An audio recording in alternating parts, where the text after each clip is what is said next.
Assalamualaikum warahmatullahi wabarakatuh. Halo semuanya, perkenalkan nama saya Yafri Jatullah dengan NIM P1337437312532. Saya merupakan seorang mahasiswa Poltekkes Kemendikbud Semarang, jurusan Rekam Medis dan Informasi Kesehatan, kelas 1D.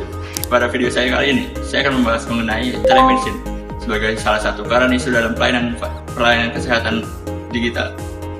Perkembangan teknologi digital telah membawa perubahan besar dalam berbagai bidang kehidupan, termasuk bidang kesehatan. Saat ini, masyarakat tidak harus selalu datang ke rumah sakit untuk berkonsultasi dengan dokter. Dengan menggunakan smartphone dan internet, pasien dapat memperoleh pelayanan kesehatan secara online melalui telemedicine. Telemedicine menjadi semakin populer, terutama sejak pandemi COVID-19. Pada masa itu, masyarakat membutuhkan pelayanan kesehatan yang cepat, praktis, dan aman tanpa harus melakukan kontak langsung. Namun, di balik kemudahan tersebut, telemedicine juga menimbulkan berbagai tantangan baru, baik dalam pelayanan kesehatan maupun dalam aspek hukum dan keamanan data. Telemedicine merupakan pelayanan kesehatan jarak jauh yang memanfaatkan teknologi informasi dan komunikasi. Melalui telemedicine, pasien dapat melakukan konsultasi medis, menerima resep obat, dan memantau kondisi kesehatan hingga memperoleh edukasi kesehatan secara online. Perkembangan telemedicine dipengaruhi oleh meningkatnya penggunaan internet dan kebutuhan masyarakat terhadap pelayanan kesehatan yang lebih cepat dan efisien. Selain itu, pandemi COVID-19 juga mempercepat transformasi digital di bidang kesehatan karena adanya pembatasan aktivitas tatap muka. Di Indonesia sendiri, penggunaan telemedicine mengalami peningkatan yang cukup besar setelah pandemi. Hal ini menunjukkan bahwa masyarakat mulai terbiasa menggunakan layanan kesehatan berbasis digital. Bagi fasilitas pelayanan kesehatan atau pasien, telemedicine memberikan beberapa dampak positif. Pelayanan menjadi lebih efisien karena rumah sakit dan klinik dapat melayani pasien tanpa harus menambah kepadatan ruang tunggu. Telemedicine juga membantu fasilitas kesehatan menjangkau pasien yang berada di daerah terpencil atau memiliki keterbatasan mobilitas. Selain itu, penggunaan sistem digital dapat membantu proses administrasi dan komunikasi antara pasien dan tenaga kesehatan menjadi lebih cepat. Namun, telemedicine juga memiliki tantangan bagi fasilitas kesehatan. Rumah sakit harus memiliki sistem teknologi yang baik, jaringan internet yang stabil, dan sistem keamanan data yang kuat. Jika sistem mengalami gangguan atau kebocoran data, maka pelayanan kesehatan dapat terganggu dan membahayakan privasi pasien. Telemedicine juga memberikan perubahan besar bagi tenaga kesehatan, dokter, perawat, dan tenaga medis lainnya.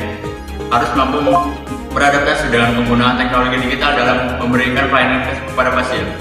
Tenaga kesehatan dituntut untuk memahami cara penggunaan aplikasi kesehatan, sistem rekam medis elektronik, dan komunikasi medis secara online. Akan tetapi, pelayanan kesehatan secara daring memiliki keterbatasan. Dokter tidak dapat melakukan pemeriksaan fisik secara langsung pada pasien. Kondisi ini dapat meningkatkan risiko kesalahan diagnosis atau keterlambatan penanganan penyakit tertentu. Selain itu, tenaga kesehatan juga menghadapi tantangan yang baru terkait tanggung jawab hukum bila terjadi kesalahan dalam pelayanan telemedicine.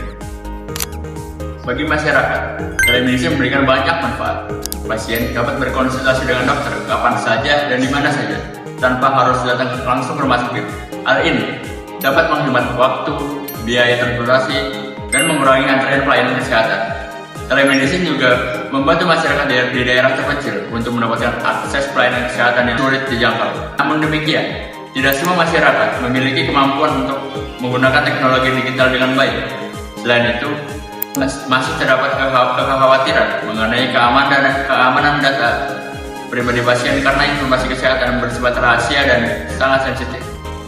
Walaupun telemedicine memberikan banyak kemudahan, terdapat beberapa masalah yang perlu diperhatikan. Salah satu masalah utama adalah risiko salah diagnosis. Dalam konsultasi online, dokter hanya melihat kondisi pasien melalui foto, video, atau penjelasan pasien tanpa pemeriksaan fisik secara langsung. Hal ini dapat menyebabkan informasi yang diterima dokter menjadi kurang lengkap sehingga berpotensi memengaruhi keterlambatan diagnosis dan pengobatan. Selain itu, keamanan data pasien juga menjadi masalah penting. data kesehatan pasien dapat disalahgunakan atau bocor apabila sistem keamanan aplikasi telemedicine tidak memadai. Permasalahan lainnya adalah belum jelasnya batas tanggung jawab hukum dokter dalam pelayanan telemedicine. Jika terjadi kesalahan diagnosis atau kerugian pada pasien, seringkali muncul pertanyaan mengenai siapa yang bertanggung jawab, apakah dokter, aplikasi telemedicine, atau fasilitas kesehatan. Oleh karena itu, penggunaan telemedicine tidak hanya membutuhkan teknologi yang canggih, tapi juga pengawasan dan regulasi yang jelas. Di Indonesia, pelaksanaan telemedicine telah diatur dalam Permenkes Nomor 20 Tahun 2019 tentang penyelenggaraan telemedicine antar fasilitas pelayanan kesehatan. Selain itu, telemedicine juga harus tetap mengikuti undang-undang kesehatan dan aturan mengenai kerahasiaan program medis pasien. Walaupun pelayanan dilakukan secara online, hubungan hukum antara dokter dan pasien tetap berlaku seperti pelayanan kesehatan secara langsung. Dokter tetap memiliki tanggung jawab secara profesional dalam memberikan pelayanan medis sesuai standar profesi dan kode etik kedokteran. Oleh sebab itu, perlindungan hukum bagi pasien dan tenaga kesehatan menjadi hal yang sangat penting dalam perkembangan telemedicine. Agar telemedicine dapat digunakan secara aman dan efektif, diperlukan beberapa upaya perbaikan. Pemerintah perlu memperkuat regulasi mengenai telemedicine, terutama terkait perlindungan data pasien dan tanggung jawab hukum tenaga kesehatan.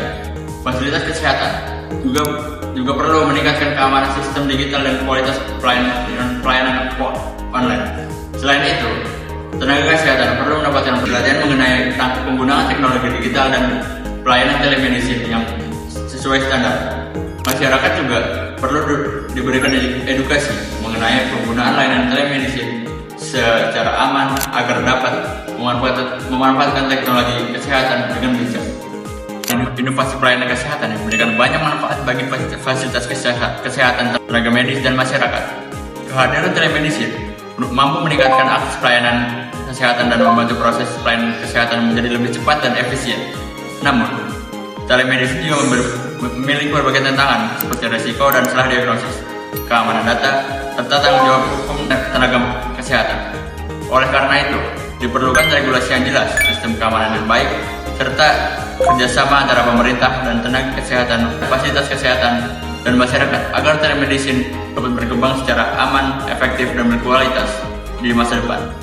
Referensi yang saya ambil untuk video ini, saya mengambil dari sebuah jurnal yang berjudul Disrupsi Layanan Kesehatan Berbasis Telemedicine, Hubungan Hukum dan Tanggung Jawab Hukum Pasien dan Dokter. Permenkes Nomor 20 Tahun 2019 tentang Telemedicine, Undang-Undang Kesehatan Nomor 36 Tahun 2009. Demikian pembahasan mengenai disrupsi layanan kesehatan berbasis telemedicine. Perkembangan teknologi kesehatan memang memberikan banyak kemudahan bagi masyarakat dan tenaga kesehatan. Namun, penggunaan telemedicine juga harus diimbangi dengan kesiapan sistem pelayanan, keamanan data pasien, serta regulasi hukum yang jelas agar pelayanan kesehatan tetap aman dan berkualitas. Dengan kerjasama antara pemerintah, fasilitas kesehatan, tenaga medis, dan masyarakat, telemedicine diharapkan dapat menjadi inovasi pelayanan kesehatan yang lebih efektif, merata, dan terpercaya di masa depan. Terima kasih telah menonton video saya sampai akhir. Semoga video saya yang saya singkat ini memberikan ilmu yang bermanfaat tentang telemedicine.